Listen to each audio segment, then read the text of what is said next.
নতুন সরকার গঠনের পর প্রথমবারের মতো জাতীয় অর্থনৈতিক পরিষদের নির্বাহী কমিটির সভা অনুষ্ঠিত হয়েছে। প্রধানমন্ত্রী ও একনেক সভাপতি তারেক রহমানের সভাপতিত্বে সোমবার এই গুরুত্বপূর্ণ বৈঠকটি অনুষ্ঠিত হয়। প্রথা ভেঙে এবার শেরেবাংলা নগরের এনএসি সম্মেলন কক্ষের পরিবর্তে সচিবালয়ে মন্ত্রিসভার কক্ষে এই সভা অনুষ্ঠিত হয়। বৈঠক সূত্রে জানা গেছে, সভায় মোট 19টি প্রকল্প আলোচনার তালিকায় থাকলেও সময়ের অভাবে 8টি প্রকল্প নিয়ে আলোচনা করা সম্ভব হয়েছে। এর মধ্যে 6টি উন্নয়ন প্রকল্প অনুমোদন দেওয়া হয়েছে এবং বাকি 2টির সিদ্ধান্ত স্থগিত রাখা হয়েছে। সভার বাকি অংশ আগামী সপ্তাহে সম্পূর্ণ করার সিদ্ধান্ত নেওয়া হয়েছে।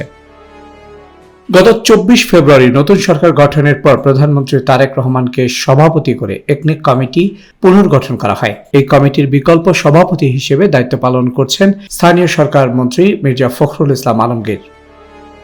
সভা শেষে অর্থমন্ত্রী আমির খসরু মাহমুদ চৌধুরী জানান, জনগণের টাকার কথা মাথায় রেখে খুব সতর্কভাবে প্রকল্প বিবেচনা করা হচ্ছে। এজেন্ডার প্রকল্পগুলো নির্বাচনী ইশতেহারের সঙ্গে সামঞ্জস্যপূর্ণ কিনা, অপ্রয়োজনীয় কিনা এসব অনেক কিছু বিবেচনা করতে হচ্ছে। অর্থমন্ত্রী জানান, যেসব প্রকল্প শেষ হয়েছে সেগুলো তদন্ত করতে বলা হয়েছে। প্রধানমন্ত্রীর অর্থ উপদেষ্টার নেতৃত্বে একটি কমিটি হয়েছে।